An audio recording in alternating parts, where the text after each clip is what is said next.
Hey, welcome to EPN. My name is Victor Lucas, and we bring you the latest in everything cool every single day. And as you can probably tell, we've changed things up a little bit for today's rundown. We're tweaking and tuning, always playing with our toys. This rundown is going out to our friend Mighty J, who says our channel is like a buried treasure. Obviously enjoying some of those segments. Thank you so much, Mighty J. This rundown is all yours. Nintendo made loads of big announcements during their latest Nintendo Direct presentation, and the one that has us the most excited, Super Smash Bros. The beloved crossover fighting franchise is coming to the Switch for the first time. An all-new game is currently in development and is being made in partnership with Kirby developer HAL Labs. They haven't revealed a final title or roster of characters, although the teaser trailer features the Splatoon Inklings, Mario, and several other characters like the new version of Link from Breath of the Wild. As for gameplay, we can make a few educated guesses. HAL Labs had a hand in many of the previous Smash games, but not the most recent one for the Wii U and 3DS, so this new game for the Switch might feel a little different given that it has a different developer than the last one. We can also guess that the new motion sensing abilities of the Switch controllers will come into play. The new Super Smash Bros. Game will hit the Switch sometime this year, and of course we'll take all of the requests for new characters in the comments below and we'll pass them on to Nintendo. And there are tons of other new games and lots of new content coming to the Switch. Nintendo has revealed that Mario Tennis Aces, first announced back in January, will be served up on the Switch starting June 22nd. It will support local and online multiplayer for up to 4 players, with Nintendo planning to host different online events and tournaments with special rewards.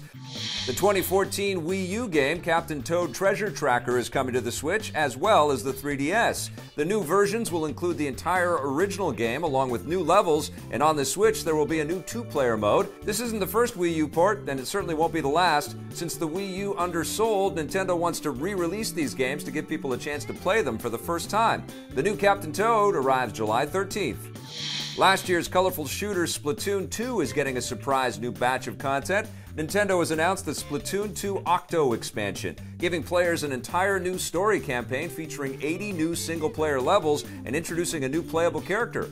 The new character will also be available as an unlockable avatar in multiplayer. That arrives this summer and will cost $20, making it the first Splatoon 2 DLC not available for free.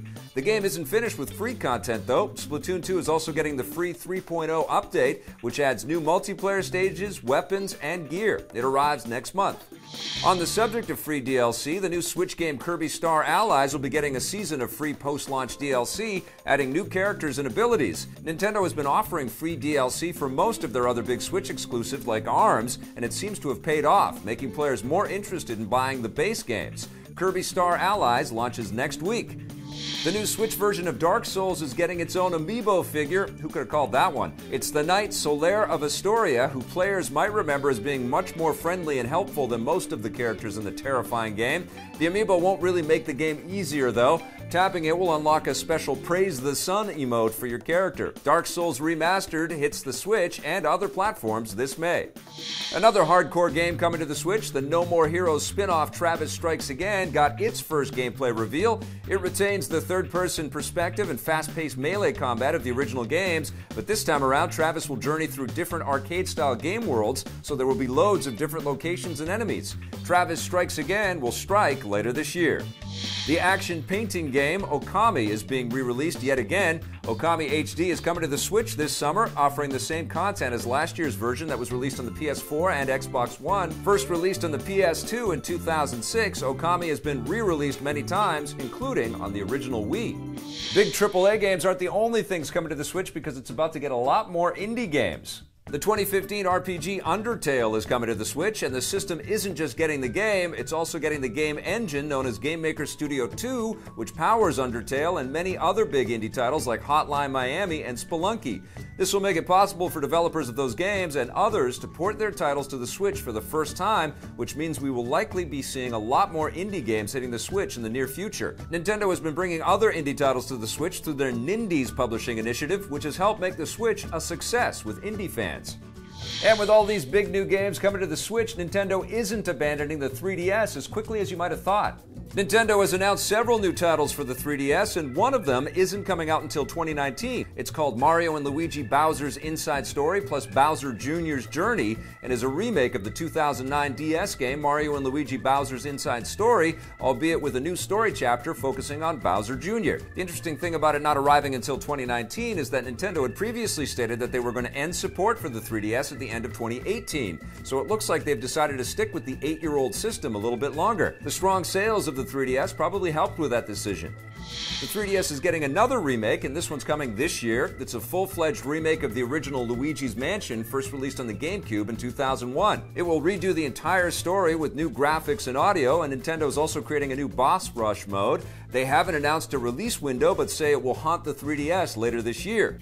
Also coming to the 3DS this year is a new WarioWare game called WarioWare Gold. It's the first WarioWare game available on the 3DS, and like the previous entries, will feature a collection of fun mini-games with a mixture of old favorites and new ones. It lands this August. A new version of the Grinch is giving us a better idea of what to expect from the upcoming Mario movie. The first full trailer has landed for Illumination Entertainment's new animated movie The Grinch, based on the iconic Dr. Seuss tale and featuring the voice of Benedict Cumberbatch as the grouchy green evildoer. The interesting thing about this new Grinch movie is that it's the first time Illumination Entertainment has made a film based on a pre-existing property, so how they handle it should give us a better idea of what to expect from their upcoming Mario animated movie. Illumination recently finalized a deal with Nintendo to create the Mario movie, and the best part is that Mario creator Shigeru Miyamoto will be working alongside them as a producer. The Mario movie doesn't have a release window yet. The new Grinch movie hits theaters on November 9th, just in time to steal Christmas. The massive game PlayerUnknown's Battlegrounds is about to get a lot smaller. Developer Bluehole has outlined their roadmap for 2018, giving us the first solid details about what to expect from the game going forward. First up, it's getting a new and much smaller map. It doesn't have a name yet, but will be an island map that's only 4 kilometers squared, making it much smaller than the previous maps. Bluehole hopes this will create a much more intense and faster-paced experience with higher player density and shorter matches. You won't have to wait very long either. The new map will debut on the PC test servers next month. A second new map, which will be the same size as the earlier ones, will roll out in the second half of 2018, alongside new vehicles, weapons, and weapon attachments. Finally, Bluehole says that the long-awaited player emote animations will also begin rolling out soon. They had originally put the emotes on hold in order to concentrate on getting rid of all the cheaters in the game, which reached epidemic proportions in recent months. They've also banned more than 1 million cheaters, and hopefully the rest will be going down the pan soon. And Battlegrounds' biggest rival in the Battle Royale market is coming to the palm of your hands. Epic Games has announced a new mobile version of Fortnite Battle Royale for iOS and Android devices. They haven't released any footage yet, but promise it will have the same gameplay, map, content, weekly updates, and 100-player matches as the PC and console versions. Squeezing all that onto a smartphone sounds formidable, but it's already been done. A mobile version of Battlegrounds has already been released in Asia. I guess it's not too surprising that Fortnite would copy something already done in Battlegrounds. Wah, wah. A beta test for the mobile version of Fortnite begins on iOS devices next week. Game maker Valve is going to be a game maker again. Go figure. Yesterday, during a special press event for their digital card game Artifact, Valve co-founder Gabe Newell announced that Artifact is just one of several new games they have in the works. This is welcome news for fans. With the exception of Artifact and a few expansions here and there, Valve really hasn't made any new games in years. Instead, they've been focusing on releasing new content for existing titles like Dota 2, building up their Steam digital distribution platform, and expanding their software platforms like the Source Engine and hardware platforms like the Vive. Basically, they've been doing everything game-related without actually making games. Newell says the work they've been doing on the software and hardware side is going to help them going forward with the development of their new games. We've got our fingers crossed for a new Half-Life entry, although we'll believe it when we see it. Days Gone, more like Delays Gone, am I right?